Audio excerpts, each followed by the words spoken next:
So welcome to the Global TV Demand Awards Virtual Festival. My name is Rebekah Zabarsky, and I'm the Director of Marketing at Parrot Analytics and the Executive Producer of this virtual festival.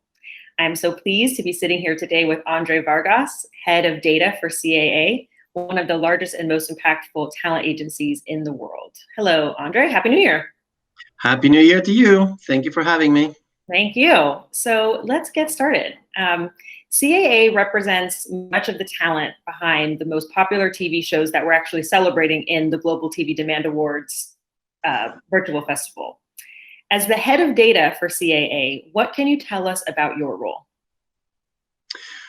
Well, it's number one, a fascinating and fun role to have in the media and entertainment, and the intersection between quantitative data and analysis and art and intuition and demand and likes and what people are interested in. So trying to understand popularity, it's fascinating because the world has so much data, and the signals that each of us provide when we tweet or we make comments or we watch shows or we try to learn more about shows.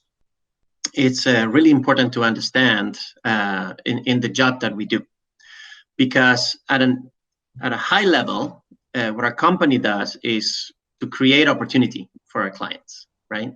And an essential key of that's made CAA the most successful talent agency is the team effort that the company has in sharing information and making aware. Every agent knows what's going on, and we insert ourselves in that process. And as data nerds, we supercharge the creation of opportunity by trying to inject data and more information into that flow, so that the agents can take their intuition, their knowledge, their understanding of the business, the projects, the what the clients want to achieve with their projects, and we provide further information around all aspects of the show, the demand, the studio they might be wanting to sell a project to.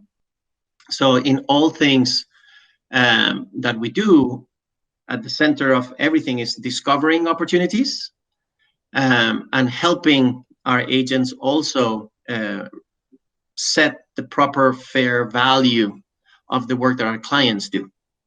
So supply and demand, what's really popular, and that's where we see our job. So it's basically abstracting the complexities of data and making it in such a way that agents can take action on the insights that come out of the data that are very, very specific around the creation of opportunity and negotiating the best possible deals for our clients. Right. It really sounds like you're at the crux of that art and business side of entertainment. That's kind of where. Right. Is there such a thing as a typical day for you? What would that look like? Well, I would say that part of my day is predictable, and the other part of my day is unpredictable, such as the business and the agency moves at a very fast speed. So today, I don't know if I'm going to get a call from a particular agent that needs something by tomorrow. So we make room for that, but there are some unforeseen demand that drops in every day. So it is predictable that we will have unpredictable demand. So you might always say it's something like that. But we're pretty. We've been working on building this data capability now for a few years. The leadership of the company understood the shift that's happening in our industry. So what we call our buyers, which is the people that hire, our clients and buy our projects, they are getting more and more sophisticated in terms of optimizing their own business models, and they themselves use data to decide what is it that they're going to buy and what are the types of projects that they want to have. So we have to close that gap ourselves. So in understanding that need, we've been building a data capability at CAA now for a few years. So part of my work also includes the buildup of this capability. So we have a cloud platform, and we ingest data from multiple data sources, unify all of that data, and make it easily consumable by an agent. And at the same time, we also service agents in that not all of them will go to a dashboard or use a data science model, but they might send a request like, hey guys, can you help me? I'm preparing a negotiation. How can data support? So we have a team that also is dedicated to providing those insights and accelerate the work for the agent. So there is capability build up. There is delivery of insights, the ad hoc, unpredictable, predictable work that I told you about. And there is the whole change aspect of it, right? So you need to help the company also lift the data capability through trainings or some sort of change management adoption process, right? Because if we build the most amazing world-class data analytic capability and then nobody knows how to use it, it's almost like I'll buy you a Ferrari and it's stick shift and you don't know how to change gears. You're not going to be able to fully enjoy the power of the data. So that's in the day-to-day. It's a relentless optimist, continuously coming back and trying to get the whole company to lift up in capability. What kind of advice would you give somebody who is really a beginner at looking at data? In our industry, the entertainment industry, perhaps it's one of your agents or it's a creator. We know we need to look at data, analyze it, but for somebody who maybe is just starting or doesn't have access to dashboards, the sophisticated dashboards or programs that you're creating, but just wants to start understanding how to use data, how to interpret it in their own day-to-day, what kind of advice would you give to them? Well, the first advice is to know the question that you want answered from the data. Data is dangerous in that you can get lost in it, and there's a lot of noise, and the charts can get super complicated. And I think knowing specifically the question that you want to ask, it kind of like mentally almost creates a filter that eliminates things that are noise. So the very first thing is what do you need the data to support you in, right? So a simple question could be, what's the most popular Spanish show in Germany in December? If that is the question, then the next step is like, okay, if I get the answer, why am I asking this question? What am I going to do with it, right? So the data is a support. It's not the center in a business question, right? You're trying to maybe get a better deal, or you want to identify talent of a specific skill set to do what? To maybe sign them to become a client of the company, or because you want to match them with a director, or these two actors would be great. What's the purpose and the action that you would like? So we all kind of have that notion in our heads, like, I don't really know what it is, but if I only knew X, Y, and Z, I could figure it out. And we are information machines, right? So you get information from TV, from a friend, from a newspaper, from a blog. Information comes in to our brains all the time. So data helps maybe connect some dots. Data may help you if you have an idea. It's like, I think this particular show would be great for André. And then you look at the data, it's like, maybe not for André, right? So, or if the data says yes, you're like, I was right. So it either supports an intuition you have, or it may steer you in a different direction. So data and analytics, don't fear it, would be my third advice. It looks very complicated and charts and lines, but it's really only until you focus on the question that you want to ask and you know what you're going to use it for, then you control the data versus the data try to control you. Because then you get scared of the data. It's like, oh my God, what am I going to do with this? So now you are making the data tell you something. So that would be my advice for anybody who's like, I don't know, should I use data? It's too complicated. It really isn't. You just have to control it. Right. Some words of wisdom. So that actually brings me to my next question, which goes to the report that we worked on together. So for a little bit of background for our viewers, Parrot Analytics and CAA teamed up last year to create a landmark report actually on the diversity of television over the last few years. And André was a major supporter of the project and also worked on the actual data itself. So we published that last year. And I wanted to share some of the findings and discuss those with you in this video call. One of the findings from that report was about the supply and demand of diverse content leading up to the last year. And so I'm going to share just a very quick data point, and then I've got a couple questions for you.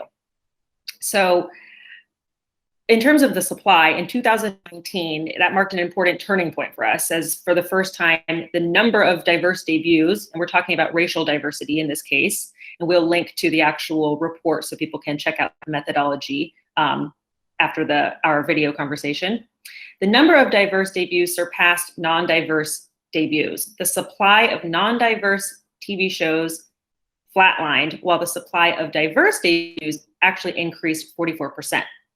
So the supply of diverse TV shows increased. The demand side, since 2017, the popularity or demand of diverse debuts has more than doubled. So that's really only in the last 3 years. As of 2019, diverse debut tentpoles are 46% more in demand than non-diverse debut tentpoles.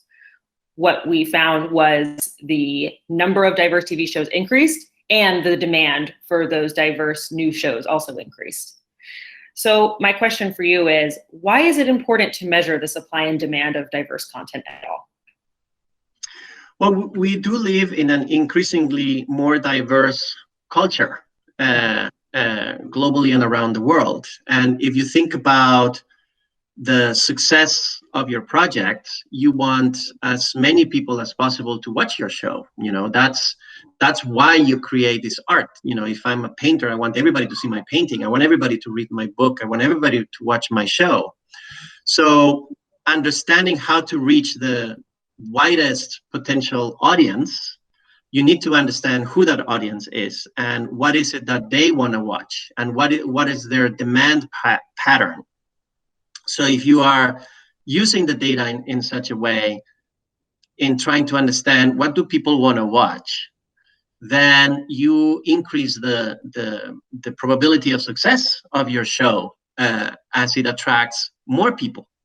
Now, if you are a streamer or a distributor and you are based on ad sales or more subscriptions, you kind of also want to have as many people watching that show as possible and as many subscribers subscribing as possible. So you want to increase the supply of the shows that people want to watch.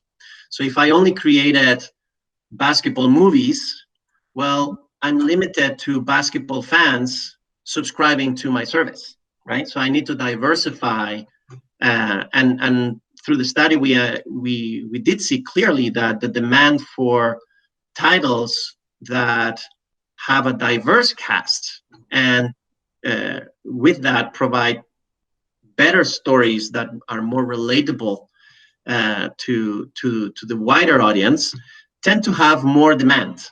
Mm-hmm. So, the people producing these shows then have to produce more of those, because that's the feedback loop is like, oh, when I make shows that are more diverse, I am more successful, and we wanted to prove that. Mm-hmm. Because it's not only the right thing in terms of where culture is today, but it's also a good business decision. So data can also abstract a little bit of the maybe old ways of thinking that, well, only this kind of top series regular is the only one that is going to help me be successful, when you can actually demonstrate with the data that diverse audiences actually really enjoy the most diverse shows.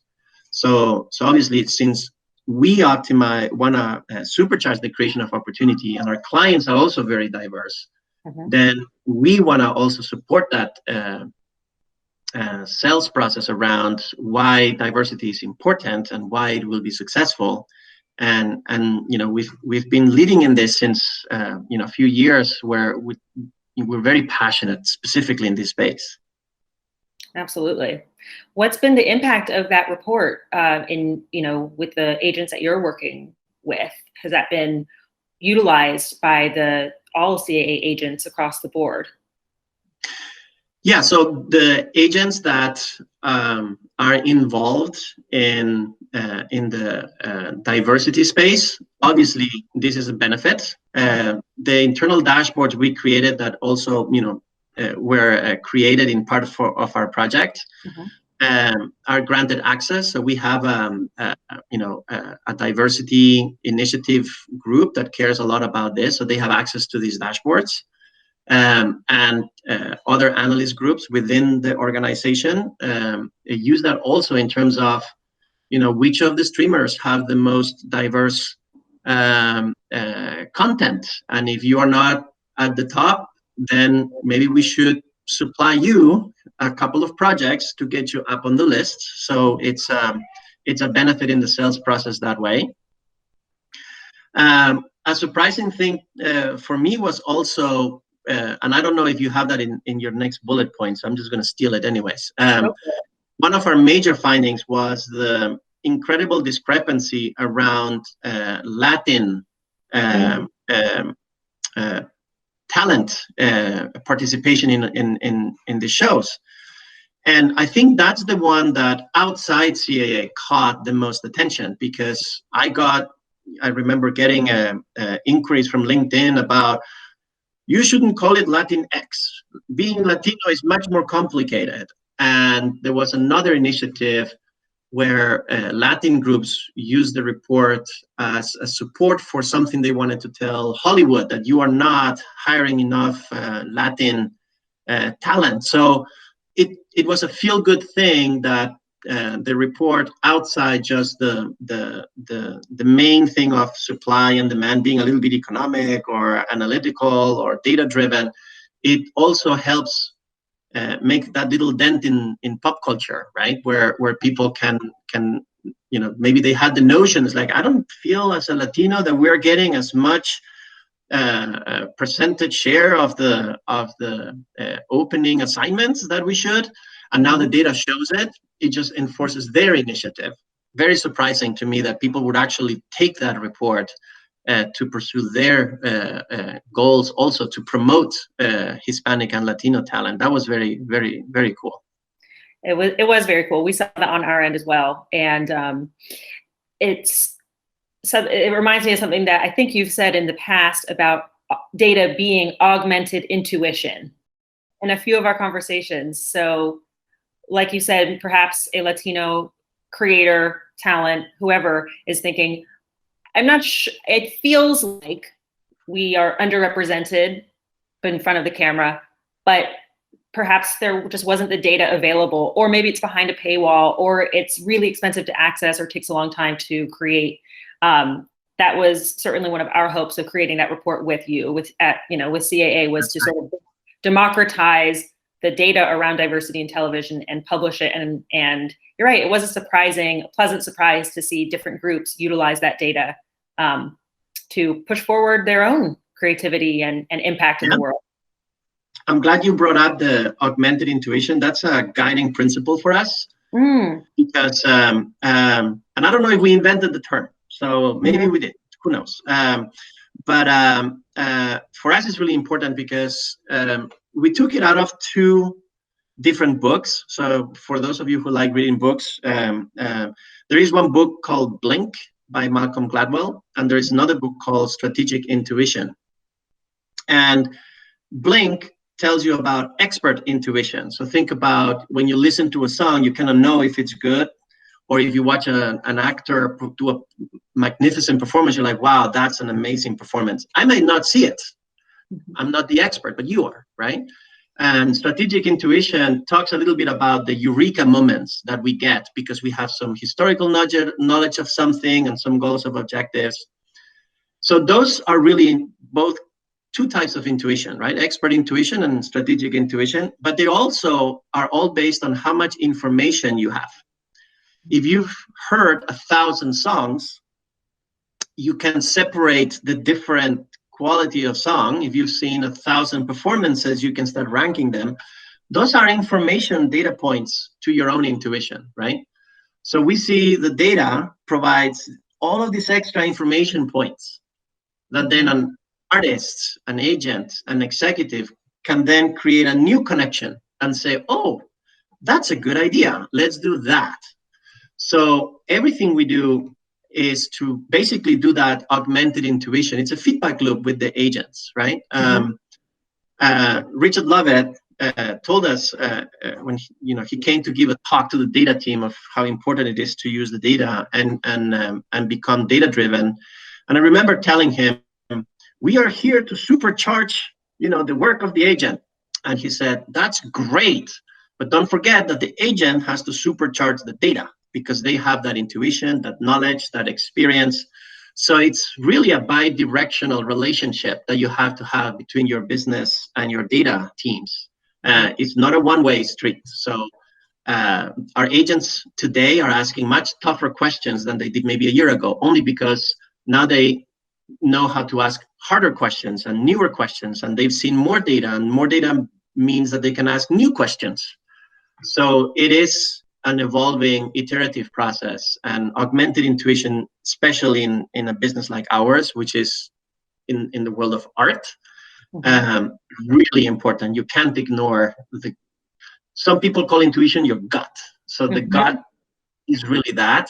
So we just try to inform your gut as much as possible. That's right.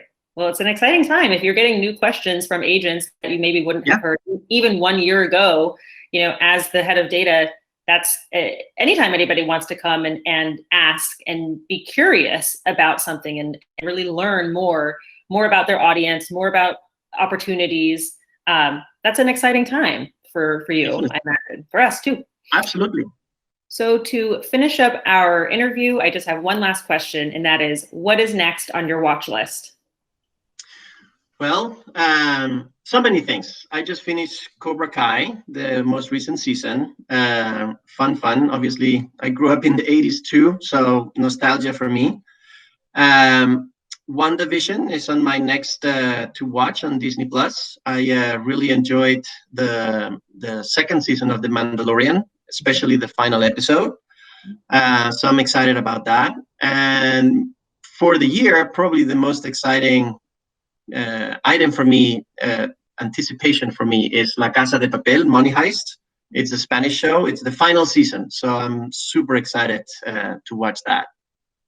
Wonderful. We know that one's always high up in the ranks of demand. It was a finalist for the most in demand drama of 2020. So no doubt it'll be topping the charts also this year. André, thank you so much. This has been a wonderful conversation. I appreciate your time. And I'm looking forward to chatting with you. Thank you so much. All right. Thank you, André. Wonderful. Take care. Bye-bye.